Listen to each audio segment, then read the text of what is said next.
हम चर्चा पहले कर चुके हैं, इस चीज को लेकर के क्लैरिफिकेशन भी सामने आ चुका है और उसमें डिबेट भी हो चुकी है कि संविधान भी क्या कहता है। सुन तो लीजिए, सदन के नेता है वो, प्रधानमंत्री है वो, अगर संसद सुन तो लीजिए, इन सारे मुद्दों पे बात हो चुकी है। आज हम यहाँ ये डिस्कस करने के लिए आए हुए हैं कि आखिरकार आधी आबादी क्या चाहती है। चुनाव भी सिर पे है और बहुत सारे ऐसे जो बिल हैं वो पेंडिंग है, जिसमें 4 बहुत इंपॉर्टेंट चीजें हैं। चाहे यूसीसी को लेकर के बात करें, वन नेशन वन इलेक्शन को लेकर के बात कर ले, महिला आरक्षण को बात कर ले, या फिर पूजा अधिनियम को लेकर के हम बात कर ले, जो वर्शिप एक्ट 1991 का हवाला दिया जा रहा है। केस भी लगातार चल रहा है जिसको लेकर बार बार जिक्र किया जा रहा था।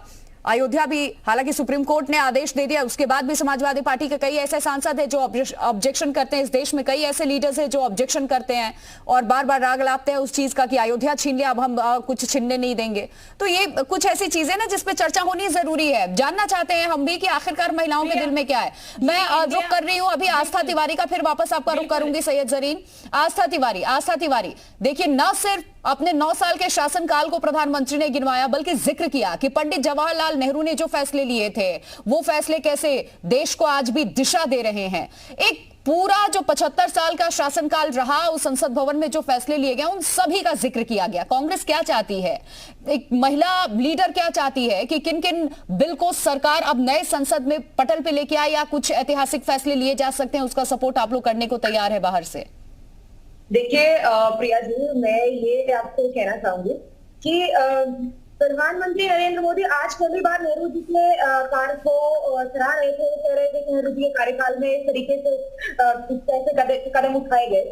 तो ये एक बहुत बड़ी बात है जो कि इतने दिन से प्रधानमंत्री ने नकारने की कोशिश करी कि हर चीज का ब्लेम पंडित नेहरू के पे डाल दे और उनके काम को सराहे ना। मगर इतिहास को चाहे आप जितना भी छुपाने की कोशिश करें, इतिहास है और वो बदल। तो पंडित नेहरू के जो किए गए काम है, उनका जो देश के लिए कॉन्ट्रीब्यूशन है, वो किससे छुपा नहीं है, वो छुपाया नहीं जा सकता। आज मजबूर है प्रधानमंत्री जी की वो उनके किए गए कार्य को गिने जब संसद भवन से आप दूसरा, एक महिला होने के नाते और कांग्रेस पार्टी के सदस्य होने के नाते मैं ये कहना चाहती हूँ कि पंचायती राज व्यवस्था में सबसे पहले जो रिजर्वेशन का सिस्टम था महिलाओं के लिए, वो कांग्रेस पार्टी लेकर के आई और उसके अलावा इस बिल को हमने राज्यसभा में पेश किया, ऐसे वो बिल पास किया, मगर लोकसभा में यही भारतीय जनता पार्टी थी जो इसको विरोध करती। आज अभी हमारे साथी जी थोड़ी देर पहले बोल रही थी कि महिलाओं का आशीर्वाद मिलेगा। मैं ये कहना चाहती हूँ कि वो उनके पहले स्टेटमेंट से झलक गया, वो लोग सिर्फ महिलाओं को बैंक के तौर पर इस्तेमाल करते हैं और उसके लिए उनका इस्तेमाल करना चाहते हैं। उनके लिए असल मायने में यदि करना चाहते, मणिपुर पर जब महिलाओं के साथ अत्याचार हो रहा था मणिपुर में, तो उस समय भारतीय जनता पार्टी की महिला सांसद कुछ नहीं बोली, उनकी उसे आवाज निकली, मुद्दे बोलना चाहिए था उन्हें वक्त।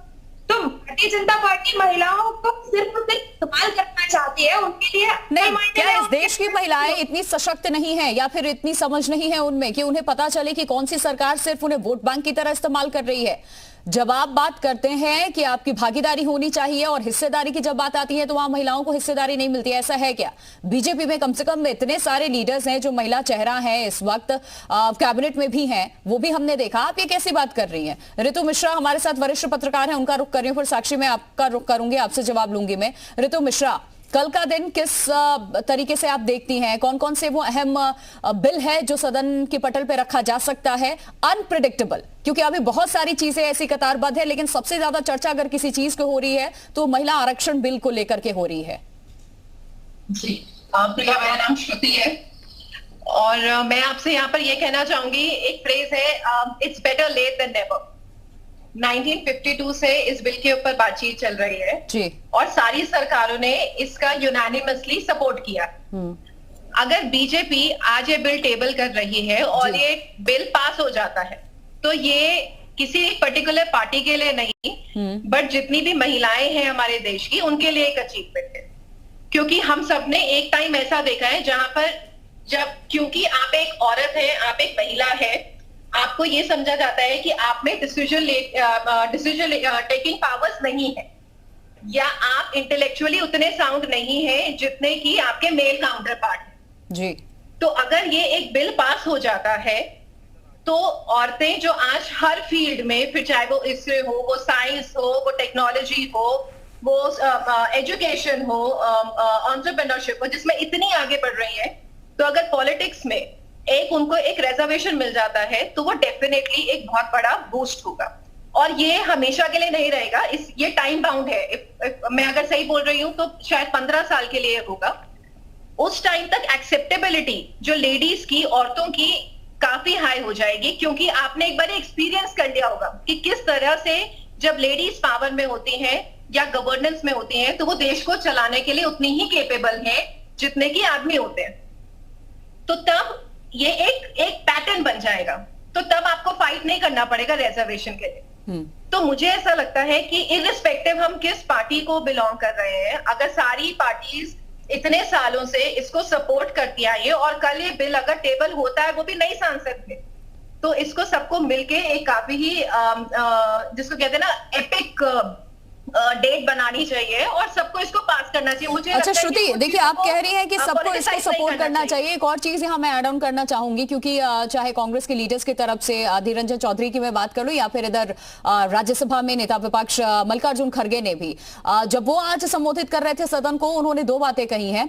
मल्लिकार्जुन खड़गे की तरफ से कहा गया कि 70 साल में हमने क्या किया, ये बार बार हमसे पूछा जाता है, वो देख ले। लेकिन वही चीज प्रधानमंत्री ने लोकसभा में, जब लोकसभा को संबोधित कर रहे हैं, उन्होंने गिनवाया कि बीते 70 साल में भी कांग्रेस ने जो फैसले लिए, खास करके पंडित जवाहरलाल नेहरू का उन्होंने नाम लिया और बताया कि वो देश को आज भी दिशा दिखाते हैं, दिशाहीन नहीं किया, ऐसे फैसले लिए गए हैं। वो सारी चीजों का एक समावेश हमें उनके भाषण में आज देखने को मिला। सिर्फ अपने सरकार को क्रेडिट देते वो नजर नहीं आए, हर ऐतिहासिक फैसले को उन्होंने गिनवाया। और दूसरी जो बड़ी चीज यहां पर कही गई अधीर रंजन चौधरी की तरफ से भी, कि हिडन एजेंडा है कुछ, इन सारे बिल से विपरीत और अलग कुछ चीजें आ सकती हैं, तो उसको लेकर के भी मैं चाहूंगी अगर ऐसा कुछ है तो उस चीज को भी यहां पर शेयर कीजिए।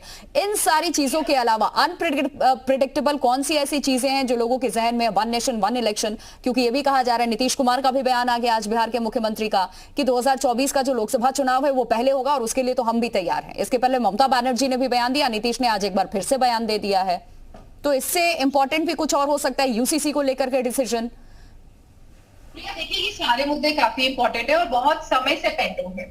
मुझे ऐसा लगता है कि कोई चीज जो सब लोग चाहते हैं, देखिए अगर प्रधानमंत्री कांग्रेस को क्रेडिट दे तब भी हम उसमें कोई नुक्स निकालेंगे, और ना दे तो वो तो एक बहुत बड़ा मुद्दा है ही है।